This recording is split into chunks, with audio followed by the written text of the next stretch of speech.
नमस्कार दोस्तों।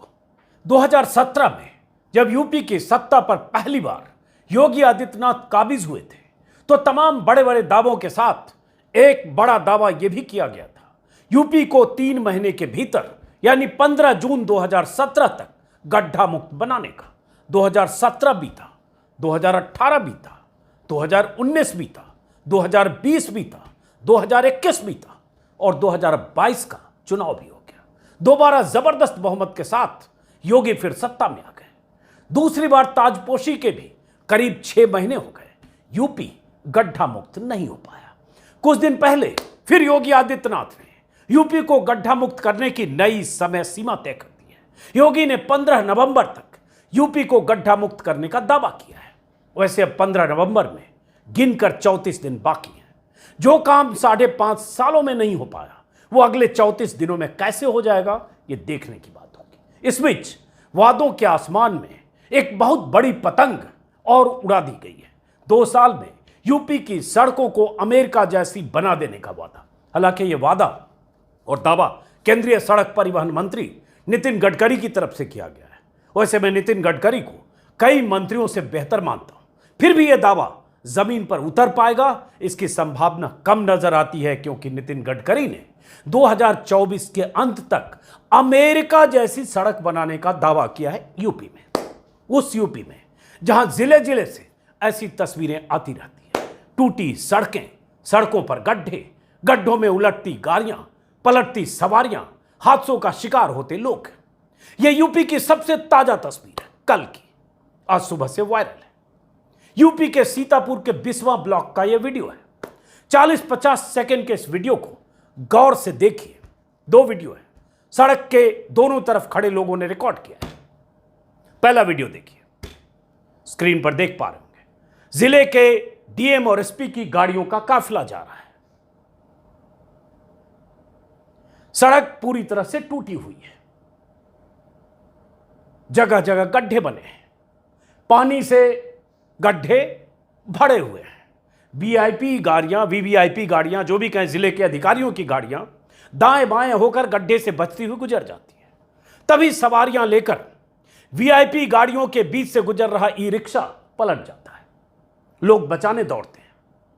वीआईपी गाड़ियां पलटे हुए ई रिक्शा को छोड़कर या नजरअंदाज करके वहां से निकल जाती। ऐसे ही कोई रुककर जानने की जहमत मोल नहीं लेता कि इस ई रिक्शा में पलटने से कोई घायल तो नहीं हुआ। उसी जगह का, सीतापुर के इसी जगह का दूसरा वीडियो है। ये सड़क के दूसरी तरफ से किसी और ने रिकॉर्ड किया। अब इसे भी देखिए।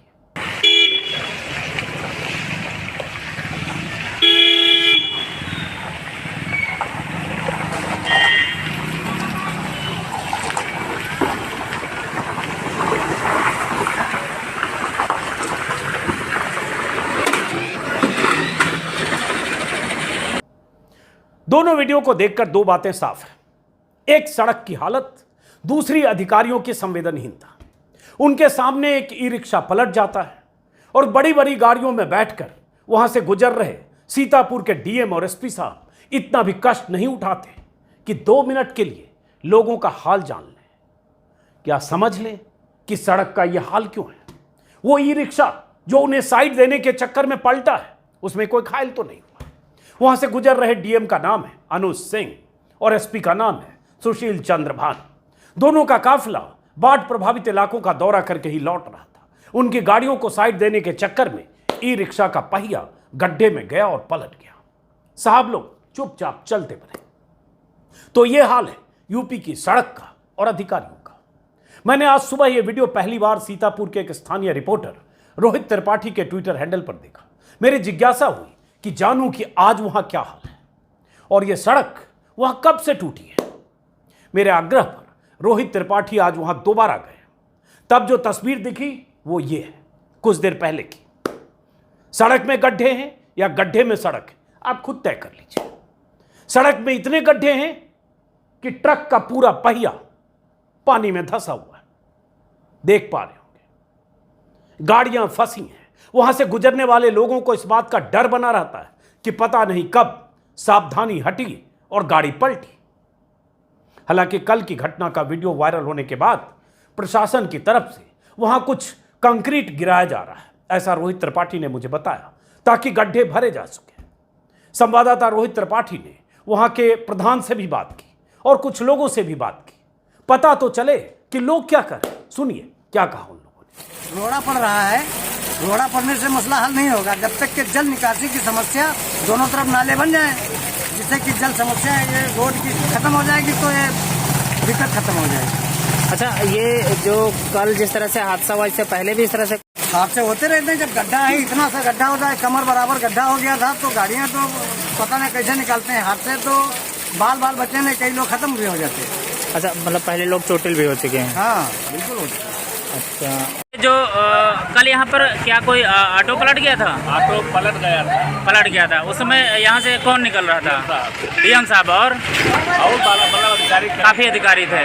अच्छा, इसकी कहीं कोई शिकायत की गई या कोई उच्च अधिकारियों से? आपके पत्रकार रहे लोग दम करेंगे हो, बाकी कोई तो किया नहीं। अच्छा, तो कल जो ऑटो पलटा था, क्या उसमें कोई चोटिल वगैरह इस तरह से? चोटिल नहीं हुआ था। हाँ। ये तो निकल रहे थे और पलट गया था, तभी इसका आदेश हुआ।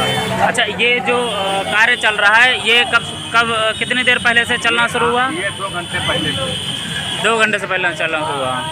अच्छा, यहाँ का विधानसभा क्षेत्र कौन सा है? सौता। विधायक जी कौन है? ज्ञान तिवारी जी। अच्छा, वो जो ऑटो पलटा था उसमें किसी को कोई चोट वगैरह चोट नहीं लगी किसी।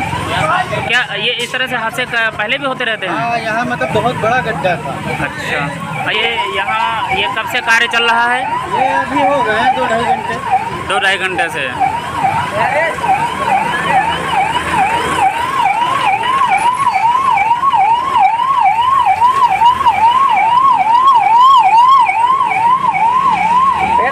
ये विधानसभा क्षेत्र कौन सा है? सौता। सौता विधानसभा। विधायक जी कौन है यहाँ पे? ज्ञान तिवारी। ज्ञान तिवारी जी। बाकी यहाँ पर कोई इस तरह से कोई और भी समस्याएं हैं? अब आगे तो रफ्ता पे हैं गड्ढे वड्ढे, कई सारे हैं। नहीं बड़ा मान। अच्छा, वहाँ अभी तक कोई कार्रवाई नहीं? ये हमको इसके बारे में जानकारी नहीं। सीतापुर की सड़क का जो हाल है, ऐसा ही हाल जिले जिले में आपको दिख जाएगा। और यही तकलीफ लोगों की है जो आपने सुनी। बरसात के मौसम में बुरा हाल हो जाता है क्योंकि पानी की निकासी का पर्याप्त इंतजाम नहीं है।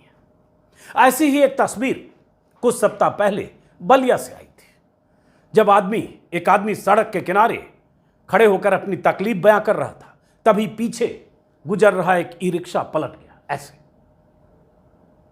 यह भी वीडियो आपने देखा होगा। सबकी किस्मत अच्छी थी जो इसमें बैठे थे, किसी को खास चोट नहीं लगी, लेकिन सड़क की पोल खुल गई और उस इलाके के जो चुने हुए विधायक हैं, वो मंत्री हैं। अब योगी के मुताबिक 15 नवंबर तक सड़कें गड्ढा मुक्त हो जाएगी। मैंने आपको पहले भी अपना एक व्हाट्सएप नंबर दिया था अपनी टीम का कि आपके इलाके में अगर सड़कों का यह हाल है, गड्ढे हैं, 15 नवंबर के बाद भी ठीक नहीं होते हैं या आज गड्ढे हैं, तो आप वहां का वीडियो बनाकर विस्तार से जानकारी लिखकर व्हाट्सएप पर भेजें। लेकिन इस व्हाट्सएप पर मुझसे संपर्क नहीं हो पाएगा, इसलिए फोन ना करें, सिर्फ संपर्क वीडियो के जरिए कर सकते हैं, वीडियो भेज सकते हैं। अब योगी के भक्त कह सकते हैं कि सड़कें तो हर राज्य में टूटी है, आप यूपी की बात क्यों कर रहे हैं? तो हां, यूपी की बात इसलिए कर रहा हूं कि बड़े बड़े दावे राम राज्य के साथ सूबे को गड्ढा मुक्त करने के दावे यूपी में किए गए। बार बार मियाद यूपी में तय हुई और अब यूपी में अमेरिका जैसी सड़कें बनाने का दावा किया गया। 2 साल के भीतर यूपी में पूर्वांचल एक्सप्रेसवे बना, जहां प्रधानमंत्री मोदी ने खुद तो उतरे ही वायुसेना के विमान से, ग्लोब मास्टर से कई विमान उतारकर यह दिखाने की कोशिश की कि ऐसी सड़क, ऐसा एक्सप्रेसवे भारत में पहले कहीं बना नहीं। जबकि उसी सूबे में अखिलेश राज में भी एक्सप्रेसवे बना, आगरा से लखनऊ, मायावती के राज में भी एक्सप्रेसवे बना, ग्रेटर नोएडा से आगरा। उन दोनों एक्सप्रेसवे की वैसी तस्वीर नहीं आई जैसे पूर्वांचल एक्सप्रेसवे की तस्वीर अभी आई थी 4-5 दिन पहले। मैंने वीडियो में दिखाया था कैसे 15 फुट चौड़ा गड्ढा खुद गया था, बरसाती पानी को वो एक्सप्रेसवे झेल नहीं पाया, एक गाड़ी समा गई थी, बाल बाल लोग बच गए। वैसे ही पूर्वांचल एक्सप्रेसवे से पहले कुछ सप्ताह पहले नहीं, चुनाव के पहले बुंदेलखंड एक्सप्रेसवे की तस्वीर आई थी, जब प्रधानमंत्री मोदी ने बुंदेलखंड एक्सप्रेसवे का उद्घाटन किया था। उनके उद्घाटन के सिर्फ 5 दिन बाद बरसाती पानी में वहां भी गड्ढे। तो इसलिए चूंकि बात यूपी की हो रही है, तस्वीरें यूपी से आ रही है, बड़े दावे जैसा कि मैंने कहा यूपी को लेकर है। प्रधानमंत्री मोदी सांसद के तौर पर यूपी से चुने गए हैं।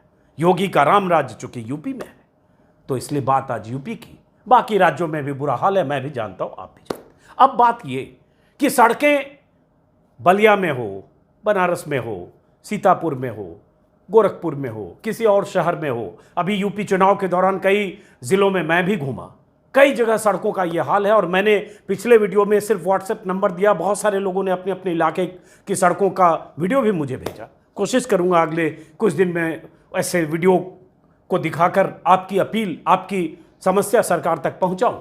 लेकिन हर जगह ऐसी स्थिति है, लेकिन फिर भी सरकार निश्चिंत है, नई मियाद तय कर देती है। उन्हें पता है कि जनता को मंदिर मस्जिद में उलझाए कैसे रखना है, जनता को राम मंदिर से लेकर उज्जैन के महाकाल मंदिर के दर्शन में कैसे उलझाए रखना है। उन्हें पता है ज्ञानवापी और मथुरा के नाम पर शोर करके जनता को कैसे मंदिर और मस्जिद के विवाद में उलझाए रखना है। उन्हें पता है कि हिंदू मुसलमान के मुद्दे को एक नैरेटिव के तौर पर लोगों के भीतर कैसे इंजेक्ट किए रहना है कि बिजली, सड़क या बुनियादी बाकी सुविधाएं या महंगाई या बेरोजगारी या बाकी मसले उनके लिए उतने ज़रूरी नहीं हो कि वोट देते वक्त वो ये सोचें, कहा तो था कि गड्ढा मुक्त हो जाएगा यूपी, कहा तो था कि महंगाई कम हो जाएगी, कहा तो था कि अच्छे दिन आएंगे, कहा तो था कि तेल और पेट्रोल की कीमतें कम हो जाएगी, कहा तो था कि हर घर में खुशहाली आएगी, कहा तो था कि किसानों की आमदनी दोगुनी हो जाएगी, कहा तो बहुत कुछ था। लेकिन कहते तो ये भी हैं, मंदिर बन रहा है अयोध्या में, महाकाल की तस्वीरें आज चैनल पर आप देख रहे होंगे। दिन भर घर में देखिए और सोचिए कि देश में अलग अलग जगह मंदिर बन रहे हैं, दर्शन के लिए तमाम तरह के इंतजाम हो रहे हैं, खुद मोदी जा रहे हैं, मुख्यमंत्री जा रहे हैं। तो उन्हें पता है कि ये सब तस्वीरें देखकर चैनलों पर लगातार दर्जनों एंकर्स के सामने, एंकर्स की मौजूदगी में, रिपोर्टर्स की मौजूदगी में ऐसी तस्वीरें देखकर और बची खुची कसर बीजेपी के वो सांसद और विधायक मुसलमानों के खिलाफ एक धर्म को टारगेट करते हुए, कट्टर हिंदुत्व के नैरेटिव को आगे बढ़ाते हुए ऐसे बयान देते हैं जिसका असर उन्हें पता है कि उनके पक्ष में होता है, नैरेटिव उनके पक्ष में बनता है। जहर जो फैलता है उसका दूरगामी प्रभाव कितना भी हो, उन्हें अंदाजा है कि चुनाव में फायदा उन्हें होता है। इसलिए मियाद भले तय करते हैं, गंभीरता कम होती है, और गंभीरता कम होती है इसलिए दावे बड़े होते हैं, सड़क के गड्ढे ऐसे ही पड़े होते हैं। फिलहाल इस वीडियो को खत्म करते हैं। सबसे पहले बदलाव आपको अपने भीतर करने की जरूरत है कि बुनियादी जरूरतों के लिए सरकार पर दबाव बनाइए, अपने अधिकार के लिए सजग और सचेत होइए। हर वो जरूरी चीज जिसके लिए आप सरकार को चुनते हैं और जो सरकार की जिम्मेदारी है कि वो सुविधा आपको मुहैया करे, वो बुनियादी जरूरत, बुनियादी सुविधा वो मुहैया अगर सरकार नहीं कराती है तो सरकार को एहसास हो कि जनता नाराज है। जिस दिन सरकार को एहसास होगा उस दिन ऐसे गड्ढे किसी सड़क पर नहीं दिखेंगे। लेकिन उन्हें एहसास है कि आपको जो चाहिए वो आपको दे रहे हैं, अलग अलग तरह से, जो मैंने बताया। तो फिलहाल इस वीडियो को ख़त्म करते हैं। अपने ज़िले में ऐसे गड्ढों की तस्वीर देखते भी रहिए, भेजते भी रहिए। हम तो अपनी ड्यूटी निभाते रहेंगे। नमस्कार।